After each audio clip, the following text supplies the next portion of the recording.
지금 전 세계적으로 가장 핫한 드라마는 바로 한국 서사를 다룬 미국 드라마 파친코입니다. 애플 TV 플러스가 기획한 이 드라마는 현재 OTT 통합 랭킹에서 1위를 달리고 있는데요. 외신들의 반응도 호평일색입니다. 한편 애플 TV 플러스는 미국 내에서 어느 정도의 인지도는 물론 있습니다. 그러나 넷플릭스에 한참 못 미치는 미국 내 점유율을 기록하고 있으며 해외에서는 그나마의 존재감마저 거의 없는데요. 그런 그들이 이를 타개하기 위해 무려 1,000억 원의 비용을 투자해 작정하고 선택한 컨텐츠가 바로 한국 서사라는 점. 저는 개인적으로 이 지점이 놀랍습니다. 참고로 역대급 제작비로 언론들에서 그 비용 충당까지 대신 걱정해주던 미스터 선샤인의 총 제작비는 430억 원이었습니다. 이번 성공으로 시즌2 제작이 본격화될 움직임을 보이고 있는 파친코는 총 시즌4까지 예정되어 있습니다. 오늘은 드라마 파친코에 대한 몇몇 외신들의 반응들을 소개해드릴까 합니다. 뜨겁지 않은 예외적인 국가가 있다면 예상하셨겠지만 바로 일본입니다. 일본 내두익을 중심으로 파친코에 대한 격렬한 공격과 더불어 부정적 반응이 일부 있긴 한데요. 다만 언론사들의 반응 자체는 대단히 조용합니다. 일본의 메이저 언론사에서 파친코를 제대로 다룬 건 요미우리 정도뿐인데요. 여기서 재밌는 부분은 그나마도 드라마에 출연한 일본 배우를 조명하면서 간접적으로 다루고 있다는 점입니다. 메이저 언론 외 일본의 몇몇 한류 전문 매체에서는 파친코를 일부 다루고 있긴 합니다. 하지만 그나마도 단신 처리하거나 요미우리와 마찬가지로 배우 중심으로 간접적으로 언급하는 수준입니다. 한국과 관련된 소식은 정말 작은 내용도 다루는 일본 언론의 특성을 보면 참 이례적이어서 개인적으로는 이를 흥미롭게 관찰하고 있습니다.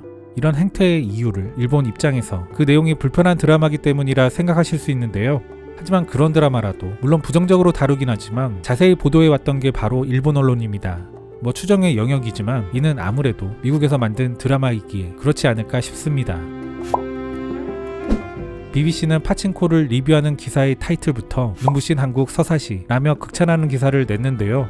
그들은 특히 드라마의 완성도를 높게 봤습니다.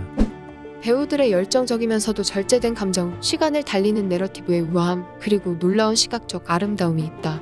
이를 포함해 파친코는 최근 드라마들 중 타의 추종을 불허한다. 개인적으로 BBC의 기사에서 뭉클했던 지점이랄까요? 기사의 마무리쯤에 등장하는 다음과 같은 평론이었습니다.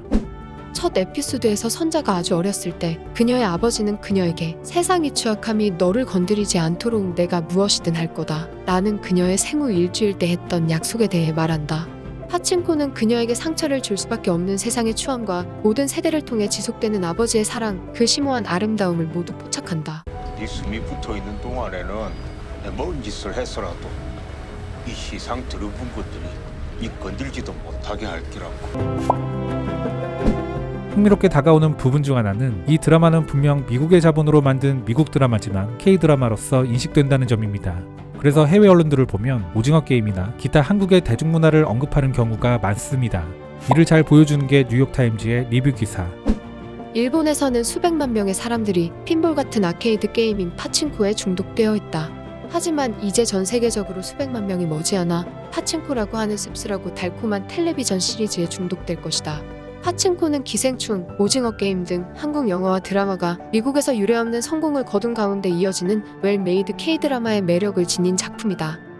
그 밖에도 롤링스톤에서는 파친코를 특별하게 느껴질 만큼 예술적인 기교가 있으며 우아하게 주제를 다루고 있다고 평가하고 있는데요. 아울러 그들은 소설의 밀도와 TV 시리즈의 특별한 장점이 잘 결합됐다고 극찬합니다. 한편 프랑스의 리버레이션에서는 다음과 같은 평론을 했는데요. 한일 관계에 풀리지 않은 문제의 또 다른 측면은 향수병과 고향의 상실, 그리고 통합의 또 다른 경험을 통해 시청자들의 마음을 감동시켰다. 여기서 한일 관계에 풀리지 않은 문제라는 언급은 꽤 의미가 있어 보입니다. 다음은 파친코의 4화에 등장한 한 장면입니다. 오늘은 쌀 사러 왔습니다. 나이도 필요 없고 두 호비면 됩니다. 쌀은 아무한테도 못 파는 건 니 알지? 우린 땅 쌀맛이라도 빼주고 싶습니다. 그거라도 매기가 보내고 싶어요.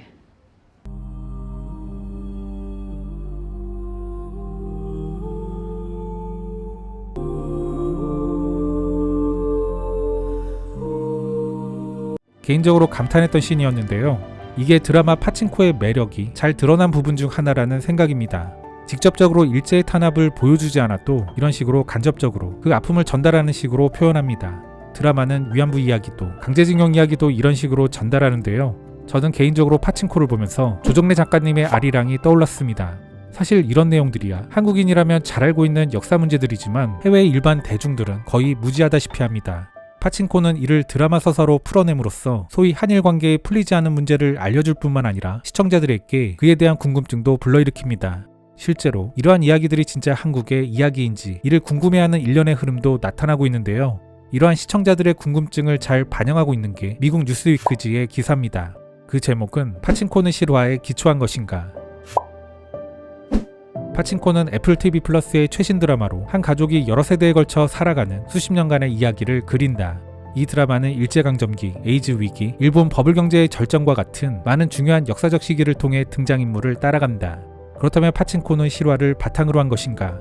기본적으로 파친코는 이민진 작가의 소설을 원작으로 하며 가상의 인물 선자의 어린 시절, 10대, 70대의 삶에 초점을 맞춘다. 그러나 이 드라마가 비록 가상의 인물을 그리긴 하지만 그 백그라운드는 실제 한국의 역사다. 총괄 프로듀서인 수휴와 테레사 강, 마이클 앨렌버그는 이를 분명히 하고자 한다. 휴는 뉴스위크지에 다음과 같이 말했다. 이것은 분명히 픽션 작품을 기반으로 하고 있으며 픽션 시리즈입니다. 그러나 시청자들에게 이 이야기가 실제로 이러한 경험을 겪은 사람들의 기반을 두고 있다는 것을 상기시키는 것은 매우 중요한 부분이라고 생각합니다.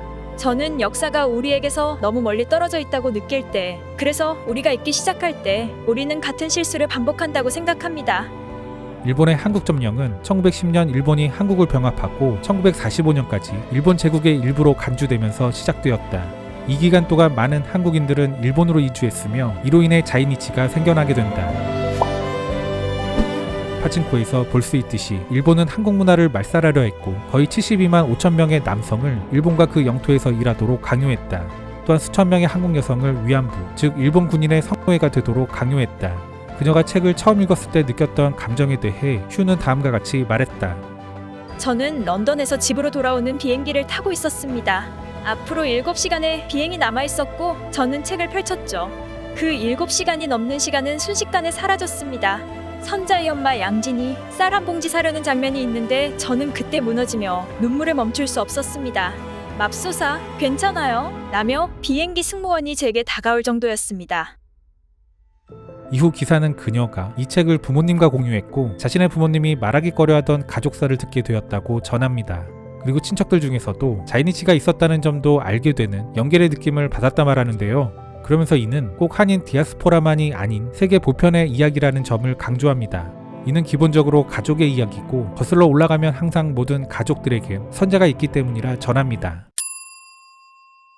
파친코의 총괄 프로듀서가 말했듯 몇 년 전까지만 하더라도 미국에서 만들어지기 어려웠을 이야기가 이런 한국의 서사입니다. 이것이 가능했던 가장 밑바탕에는 바로 매력. 저는 바로 이 키워드가 있는 게 아닐까 싶습니다. 상업 영상물이라는 게 시청자의 수요와 동떨어져서 만들 수는 없습니다. 당연히 그들도 한국 이야기가 돈이 되기 때문에 하는 걸 텐데요. 이는 그만큼 한국이란 나라를 알고 싶은 사람들이 많다는 것을 반증하는 게 아닐까 싶습니다. 알고 싶게 만드는 그 원천은 결국 매력이 아닐까. 일제의 만행과 반성하지 않는 일본 정치의 행태에 대해 수십 년간 알리려 해도 어려웠던 게 미국 자본으로 만들어진 드라마 한 편이 해내는 걸 목격하게 됩니다. 새삼, 소프트 파워의 중요성과 강력함이 더욱 강하게 다가오는 요즘입니다.